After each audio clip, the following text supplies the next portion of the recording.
یاد رکھی، نہ صرف بنیاد رکھی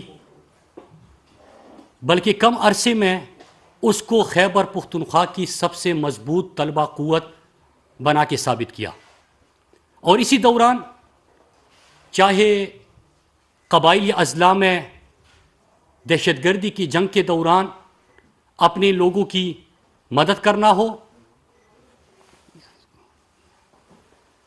اپنی لوگوں کی مدد کرنا ہو، چاہے آپریشن کے خلاف اپنے لوگوں کے ساتھ کھڑا ہونا ہو، چاہے عدلیہ بحالی کی تحریک ہو، چاہے ریمنڈ ڈیوس کا جو یہاں پہ پاکستانیوں کو پاکستان کی سڑکوں پہ گولی ماری گئی ان کے خلاف نکلنا ہو، چاہے ڈرون حملوں کے خلاف نکلنا ہو، چاہے اس ملک میں ظلم اور ناانصافی کے خلاف جدوجہد کرنی ہو، یہ مسلسل ان تحریکوں میں نہ صرف حصہ لیا، ڈنڈے کھائے، جیلوں میں گیا، دھمکیاں ملی اور ان سب چیزوں کو برداشت کیا۔ پلیز یار،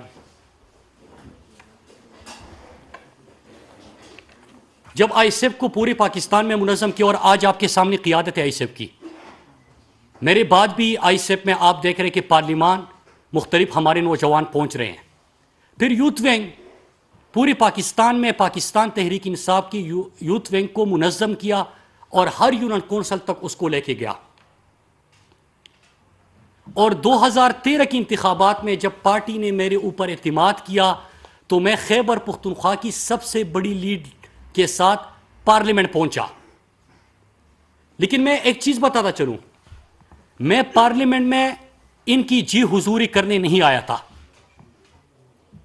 میں اپنے جیسے ہر اس شخص کی آواز بننے آیا تھا جن کے گردن پہ انہوں نے اپنے طاقت کا گھٹنا رکھا ہوا ہے،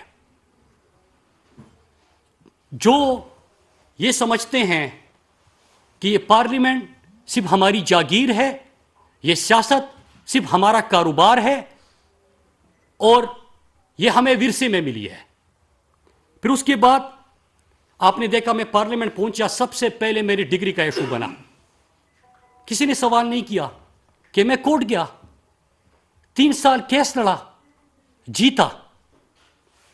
پھر ایک دن میں پارلیمنٹ میں تقریر کرتا ہوں اور میں لاہور میں پختونوں کے خلاف جو اتنی پروفائلنگ ہو رہی تھی اس کے خلاف میں آواز بلند کرتا ہوں اور میں مختلف اداریوں کا حوالہ دیتا ہوں اور نوٹیفیکیشنز کا حوالہ دیتا ہوں۔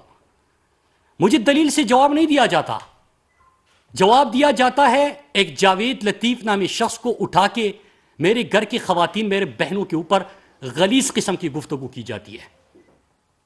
اور یہاں پہ بات ختم نہیں ہوتی، جب میں دوبارہ الیکشن میں جانے لگا 2018 میں، جب 2018 میں دوبارہ الیکشن میں جانے لگا تو اس سے 2 ہفتے پہلے جو حالیہ غلیظ کمپین آپ دیکھ رہے ہیں، اس غلیظ کمپین کا آغاز ہوتا ہے دوبارہ الیکشن میں جانے سے 2 ہفتے پہلے۔ اور اللہ کا شکر ہے کہ ایک مرتبہ پھر عام طبقے کا نوجوان بھاری اکثریت سے پھر الیکشن جیت کے آتا ہے، اسٹیٹ منسٹر بنتا ہے، 100 ڈیز کے ٹارگٹس ملتے ہیں، کسی نے نہیں پڑھے، تبصرہ میرے اوپر ہو رہا ہے غلیظ گفتگو کے ساتھ، کسی نے نہیں پڑھے کہ 100 ڈیز میں جو پرفارم کیا فیڈرل منسٹر بنا۔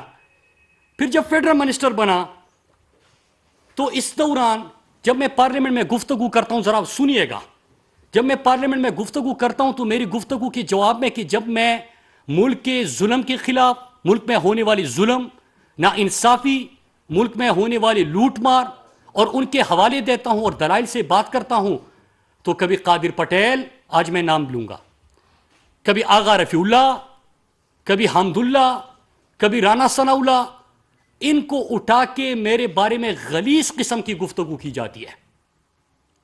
اور پھر ان کا social media cell Peoples Party کا اور نون لیگ کا اس کو جس طرح پھر پروموٹ کرتا ہے اور اس میں لگے ہوتے ہیں، وہ آپ سب کے سامنے ہیں۔ ٹی وی پہ کیا کہا جاتا ہے، آپ اپنے ٹاک شوز دیکھیں، روزانہ 50-60 پروگرام ہوتے ہیں ٹی وی پہ، پھر رات کو ٹاک شوز میں ان کے نمائندے بیٹھ کے کہتے ہیں کہ مراد بھی تو گالی دیتا ہے۔ آج تک کسی نے نہیں پوچھا کہ ذرا بتائیے کہ مراد نے کون سی گالی دی، صرف کاشف عباسی نے یہ سوال کیا۔ اور کاشف عباسی نے جب یہ سوال کیا تو آپ کو پتہ ہے کہ کیا جواب ملا؟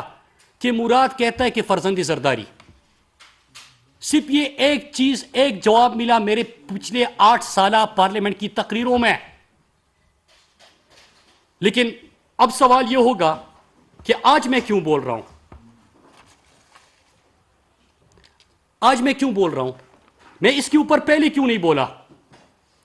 میں اس لیے نہیں بولا کہ پہلے مجھے اور میرے خاندان کو آپ نے غلیظ گالیاں آپ دے رہے تھے، تب تک میری ذات کو نشانہ بنا رہے تھے. لیکن آج میں اس لیے بول رہا ہوں کہ یہ جب پرفارمنس ایویلیشن ہوئی تو میں وزارت کا چہرہ ہوں، فیس ہوں. ایک کامیابی میرے ہر اس موٹر وے پولیس کے اہلکار کی تھی. آپ نے دیکھا کہ وہ جو آپ کے لیے سفر محفوظ بنانے کے لیے شہید ہوا. یہ سند میرے پاکستان پوسٹ کے اس سیکٹری سے لے کے ڈی جی سے لے کے اس کلاس 4 ملازم تک تھی، اس پوسٹ مین کے لیے تھی جو -13 ڈگری میں بھی گلگت کے برپوش وادیوں میں آپ کی امانت پہنچا رہا تھا. یہ سند میرے ہر اس NHA کے آفیسر اور اہلکار کی تھی جنہوں نے 3 عرصے کے قلیل عرصے میں ISO سرٹیفیکیشن NHA کو ملی ان کی محنت کی وجہ سے. اور میں چند چیزیں آپ کو اس کے حوالے سے بتاتا ہوں اور پھر میں آتا ہوں جو کچھ ہو رہا ہے. پہلی چیز یہ کہ کسی نے یہ سوال نہیں کیا پچھلے 1 ہفتے میں کہ وزارت مواصلات میں کتنے ٹارگٹس تھے اور کتنے اچیو ہوئے. 88 ٹارگٹس ملے تھے اور 88 اچیو ہوئے 100%. وہ ویب سائٹ پہ بھی اویلیبل ہے، آن لائن بھی اویلیبل ہے، کھول کے دیکھ لیتے. میرے ساتھ بغض یا میرے سے نفرت وہ آپ کر سکتے ہو، لیکن جو 46,000 پاکستان پوسٹ کے ملازمین، ہزاروں NHA کے اور موٹر وے پولیس کے اہلکار، ان کے ساتھ آپ یہ ظلم نہیں کر سکتے. آپ نے ان کے اوپر سوال یا نشان اٹھایا ہے. اور NHA نے کیا کیا میں مختصراً بتاتا ہوں. پاکستان میں چھوڑے، آپ نہیں مانتے مت مانے، لیکن ISO سرٹیفیکیشن تو یہاں سے نہیں ہوتی. دنیا نے مانا. سڑکیں آپ کہتے تھے کہ پچھلی حکومت بناتی تھی 986 کلومیٹر کے مقابلے میں 2032 کلومیٹر بنائی. انہوں نے 2000 کی منصوبہ بندی کی تھی، انہوں نے 7889 کلومیٹر کی پچھلے 3 سال میں منصوبہ بندی کی. پھر اس کے ساتھ سستی بھی بنائی کہ مہنگائی کی لہر کے باوجود جو 41 کروڑ فی کلومیٹر 4 روئے سڑک بنتی تھی وہ 17 کروڑ فی کلومیٹر بنی. لیکن یہ بھی چھوڑے، جو ٹارگٹس دیے گئے تھے وہ پڑھ لیجئے. اور ان ٹارگٹس کے علاوہ میں آپ کو 3-4 چیزیں بتا دوں کہ NHA کی آمدن میں 128% اضافہ، مطلب 107 ارب کا اضافہ ہوا. آپ یہ سوال کر سکتے ہیں اور کرنا چاہیے کہ جو 2 موٹر وے کے اوپر ٹول ٹیکس بڑھا ہے تو ذرا یہ بھی سنیے کہ 117 ٹول پلازوں کے اوپر میں نے کسی کے اوپر ٹیکس نہیں بڑھایا. 2 ٹیکس جو بڑھا ہے وہ ہمارے بیٹ رپورٹرز بھی یہاں پہ بیٹھے، ان کو پتا ہے کہ 2015 سے 35 تک نواز شریف نے معاہدہ کیا تھا. لیکن اس کی بات کیسے بڑھی؟ اس لیے بڑھی کہ آپ نے یہاں پہ ٹیکنالوجی کا استعمال شروع کر دیا. ہمارے پاکستان کا واحد ادارہ جو اس وقت ای بڈنگ، ای بلنگ اور ای ٹینڈرنگ میں گیا وہ NHA کا ادارہ ہے. اس وقت ہم ای پروکیورمنٹ پہ جا چکے ہیں. پاکستان کے 13,000 کلومیٹر شاہراہوں کی ہم نے GIS میپنگ مکمل کر دی. آپ کوئی قبضہ نہیں کر سکتا. کرپشن کے دروازے بند کر دیے کہ ہم نے ای پروکیورمنٹ کا آغاز کر دیا. قبضے کے دروازے بند کر دیے کہ ہم نے GIS میپنگ کر دی. پھر اس کے ساتھ ساتھ ITS سسٹم کا ہم نے آغاز کر دیا اور باقی موٹر وے پہ کے جا رہے ہیں. پاکستان پوسٹ 2-3 باتیں کروں گا، زیادہ تفصیلات میں نہیں جاؤں گا کیونکہ میرا کسی اور ایشو کے اوپر بات کرنی ہے، اسی جو آج کل ہو رہا ہے. پاکستان پوسٹ میری بات نہ مانے. اقوام متحدہ کی جو بین الاقوامی رینکنگ ہماری آتی ہے، پچھلے 3.5 سال میں ہم 94 میں سے 62 نمبر پہ آگے 32 درجے ترقی کی. یہ پاکستان پوسٹ نہیں کہہ رہا، یہ میں مراد سعید نہیں کہہ رہا. یہ اقوام متحدہ کا جو ادارہ ہے یونیورسل پوسٹل یونین، عالمی رینکنگ بتا رہی ہے آپ کو. 13 سال بعد کہ جب فیٹ اپ کے آپ کے اوپر تلوار لٹک رہی تھی، آپ فائنینشیل سروسز نہیں کر سکتے تھے، پرانا بزنس آپ کا بند ہونے جا رہا تھا، آپ 13 سال بعد خسارے سے پاکستان پوسٹ نکل آئے اس مالی سال میں. پھر موٹر وے پولیس میں آپ نے ڈرون کیمروں کا آغاز کیا، ڈپلائمنٹ بڑھائی، آپ پہلی پاکستان کی روڈ سیفٹی پالیسی لے کے آئے، ڈرائیونگ لائسنس کو آپ نے 24/7 کر دیا. اس طرح بہت ساری چیزیں ہیں. لیکن میں آج زیادہ تفصیلات تو میں انشاءاللہ کمیونیکیشن کا ایونٹ کروں گا، اس میں آپ کو بتا دوں گا. لیکن میں آج اپنی قوم کے